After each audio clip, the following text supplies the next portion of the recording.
বন্ধুসকল, আজি আমি যাম অভয়পুৰীৰ পিৰাদৰা গাঁৱৰ এজন যুৱকৰ ফাৰ্মত। তাই পঢ়া শুনা কৰি আছে, তাৰ লগতে হাঁহ পালন কৰি আছে আৰু ছাগলী ফাৰ্ম দিব বুলি ভাবিছে, মানে আৰম্ভ কৰিছে অলৰেডি ছাগলী ফাৰ্মৰ কাম। তো তাৰ লগত আজি আলোচনা কৰিম, তাৰ ফাৰ্মখন কেনেকৈ ষ্টাৰ্ট কৰিলে, কেনেকৈ হাঁহবিলাক পুহি আছে, এনে পুখুৰীতে পুহি আছে না খাল বিলত এৰি দিয়া মুক্তচৰণভাৱে পুহি আছে, সেই বিষয়ে অলপ আলোচনা কৰিম। তো বন্ধুসকল, আপোনালোকে ভিডিঅ'টো চাব আৰু যদি মোৰ ভিডিঅ'টো ভাল লাগে তেনেহ'লে মোৰ চেনেলটো ছাবস্ক্ৰাইব কৰিব আৰু লাইক কমেণ্ট শ্বেয়াৰ কৰিবলৈ নাপাহৰিব। আৰু বন্ধুসকল, আমি এটা ভিডিঅ' কৰিবলৈ যাওঁতে আমাৰ বহুত কষ্ট হয়। আপোনালোকে জানে আমি এজন হেণ্ডিকেপ ল'ৰা, আমি ভিডিঅ' কৰি আছোঁ আপোনালোকৰ সুবিধাৰ কাৰণে। মানে এইবিলাক ভিডিঅ' চাই আপোনালোকে যদি এটা বিজনেছ আইডিয়া পায়, আপোনালোকে যদি এই ভিডিঅ'বিলাক চাই অলপ বিজনেছ আইডিয়া এটা পায়, যদি বিজনেছ কৰিব পাৰে আপোনালোকৰ ভাল। তো বন্ধুসকল, আহক বেছি দেৰি নকৰি তাৰ লগত আলোচনা কৰোঁ। আপোনালোকে ভিডিঅ'টো ফাৰ্ষ্টৰ পৰা লাষ্টলৈ শেষলৈকে চাব।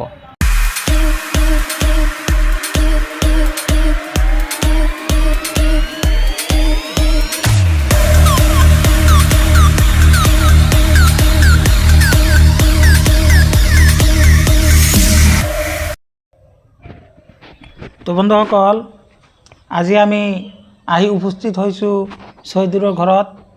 তো ইয়াৰ আগতে এটা ভিডিঅ' আমি দিছিলোঁ চৈদুৰৰ হাঁহৰ, সেই ভিডিঅ'খিনি আপোনালোকে বহুতো চাইছে, চাই পেলাই কমেণ্ট কৰিছে যে তাৰ হাঁহখিনি এতিয়া কিমানখিনি হ'ল বা কি হ'ল, বেমাৰ আজাৰ হ'ল নেকি, সেই বিষয়ে আলোচনা কৰিম। তো আজি আহি উপস্থিত হৈছোঁ আমি চৈদুৰৰ ঘৰত, তাৰ মুখৰ পৰা আজি বৰ্তমানৰ হাঁহখিনি কেনে আছে সেই আপডেট দিবলৈ আপোনালোকৰ ওচৰলৈ হাজিৰ হৈছোঁ। তো বন্ধুসকল, চৈদুৰৰ পৰা আমি আলোচনা কৰিম। চৈদুৰ, কি কৰি আছা বৰ্তমান? বৰ্তমান কলেজত যাই আছোঁ আৰু মাজতে আমাৰ ঘৰত হাঁহ আছে, সেইবিলাক অলপ দেখা শুনা কৰি আছোঁ। হয়, তুমি পঢ়া শুনা কৰি আছা, তাৰ লগতে হাঁহ পুহি আছা। তুমি হাঁহৰ ফাৰ্ম কিমান বছৰ হ'ল কৰি আছা? এই মোটামুটি 3 বছৰমান হ'লে আৰু। 3 বছৰ হ'ল তুমি হাঁহৰ ফাৰ্ম কৰি আছা। তো আগতে কিমান দিয়ে ষ্টাৰ্ট কৰিছিলে তুমি ফাৰ্মখন? কিমানখিনি হাঁহৰ মানে পোৱালি দি ষ্টাৰ্ট কৰিছে না ডাঙৰ হাঁহ কিনি আনি ষ্টাৰ্ট কৰিছিলে ফাৰ্মখন? নহয়, মোৰ ঘৰতে মানে আছিল, ফাৰ্ষ্টত মানে 20-25টামান আছিল, পিছে দেখিলোঁ না ভালেই হয়, পিছে মানে মই 50-60টামান আনিছিলোঁ।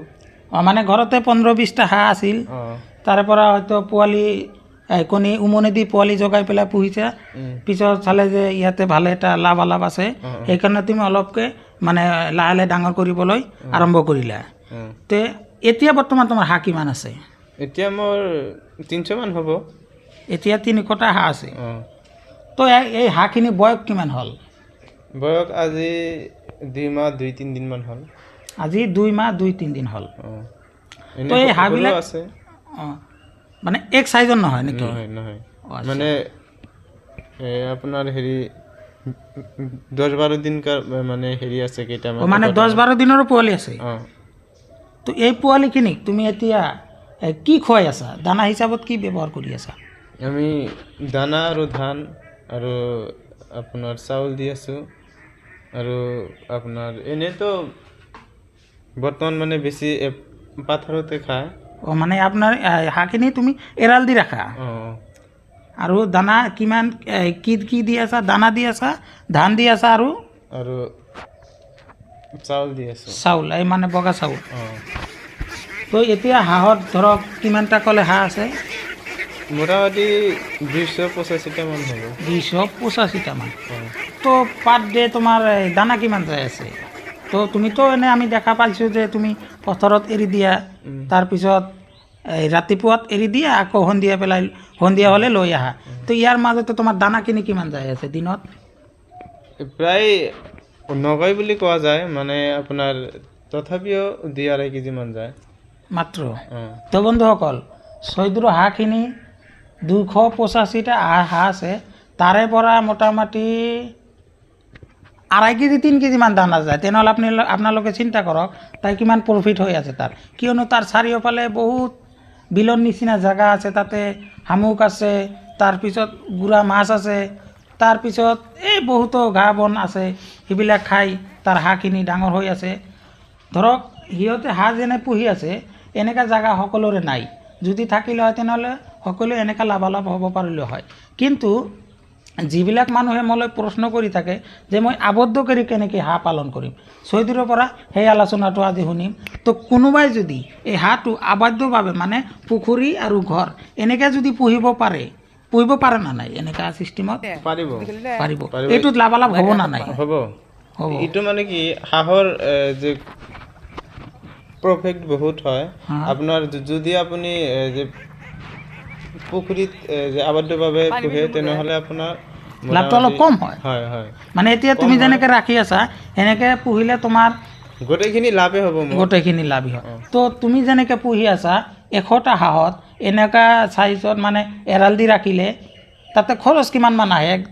একেবাৰে পোৱালিৰ পৰা লৈ বিক্ৰী হোৱালৈকে কিমান টকা খৰচ আহে? আপোনাৰ মই যেনেকৈ পুহি আছোঁ সেনেকৈ 100টা পুহিলে মোটামুটি ধৰক 12-13 হাজাৰ মান খৰচ হ'ব। খৰচ আহে। বন্ধুসকল, তাৰ হাঁহক এই মুক্তচৰণভাৱে তাই চৰাই আছে।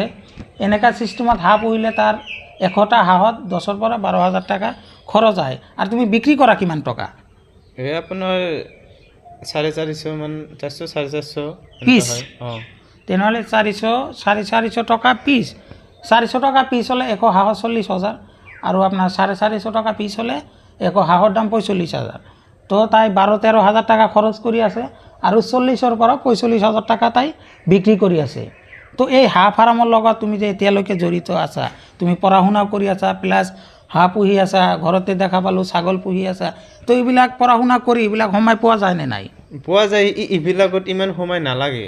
মানে কি এনে চালে হ'ল কোনো বেমাৰ আজাৰ হৈছে নেকি আৰু আপোনাৰ খোৱাটো টাইমমতে দিলে হ'ল, এইখিনিয়ে আৰু তো বাকী একো নাই। তো তোমাৰ হাঁহক এতিয়া কোনো বেমাৰ আজাৰ হৈ আছে নেকি? নাই, এতিয়া নাই। কেইদিনমান আগত ঠাণ্ডা লাগছিল, এতিয়া ঔষধ খুৱাইছোঁ, ঠিক হৈছে। তো ঠাণ্ডাৰ কাৰণে তুমি কি মেডিচিন ইউজ কৰিছিলা? এতিয়া মই লিভোচিন এটা আছে সেটা দিছিলোঁ আৰু আপোনাৰ এই যে লিভোফ্লক্স আছে। লিভোফ্লক্স। কৰ্ণফ্লক্স আছে। এটা মানে এটা দিলে হ'ল, ঠিক হয়। ঠাণ্ডা লাগিলে তুমি কৰ্ণফ্লক্স, লিভোফ্লক্স এইবিলাক ব্যৱহাৰ কৰা। এতিয়াতো তোমাৰ হাঁহৰ ফাৰ্মত কোনো বেমাৰ চেমাৰ নাই? এতিয়া কোনো বেমাৰ নাই। তো ইয়াৰ পিছত তুমি হাঁহ ফাৰ্মটো তুমি বাদ দিবা না আকৌ মানে ডাঙৰকৈ কৰিবা?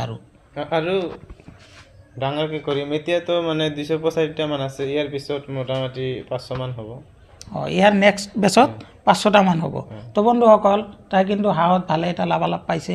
কিয়নো মানে 100ৰ পৰা আৰম্ভ কৰিছে। 100 নহয়, ঘৰতে 2-এটা পুহিছে। তাৰ পৰা আৰম্ভ কৰি এতিয়া 300টা মান প্ৰায় আহি গৈছে। তাৰ অভিজ্ঞতা হ'ল 3 বছৰ। তো বন্ধুসকল, আপোনালোকে যদি বেকাৰ পুহি আছে তেনেহ'লে আপোনালোকে হাঁহৰ ফাৰ্ম কৰিব পাৰে, মুৰ্গীৰ ফাৰ্ম কৰিব পাৰে, ছাগলী ফাৰ্ম কৰিব পাৰে। কিয়নো বহি থাকি ভাই লাভ নাই। আপোনালোকে যিকোনো এটা বিজনেছৰ লগত লাগি থাকক, আপোনাৰ সুবিধা হ'ব। আমি এটা ভিডিঅ' কৰোঁ আপোনালোকক এটা আইডিয়া দিবলৈ। আপোনালোকে সেই আইডিয়াটো পাই যদি কিবা এটা কামত লাগি যায় আপোনালোকৰ নিশ্চয় উপকাৰ হ'ব।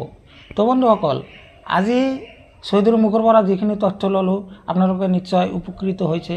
তো লাষ্ট তাৰ পৰা এটা কথা জানিম আমি যে তাৰ মাহত গড় হিচাপত ছাগলী আছে, হাঁহ আছে, তাৰ কিমান ইনকাম হয়? তোমাৰ এতিয়া পাৰ মাহত এভাৰেজত কিমান টকা ইনকাম হয়? এতিয়া অলপ কম হৈ আছে, মোটামুটি ধৰক 25-30 হাজাৰ মান হৈ আছে। বন্ধুসকল, আপোনালোকে শুনা পালে, তাৰ হাঁহৰ পৰা বা ছাগলীৰ পৰা এতিয়া তাৰ মান্থলি এটা ইনকাম আহি আছে 20,000 পৰা 30,000 টকা। তো বন্ধুসকল, ভিডিঅ'টো দেখাৰ কাৰণে ধন্যবাদ।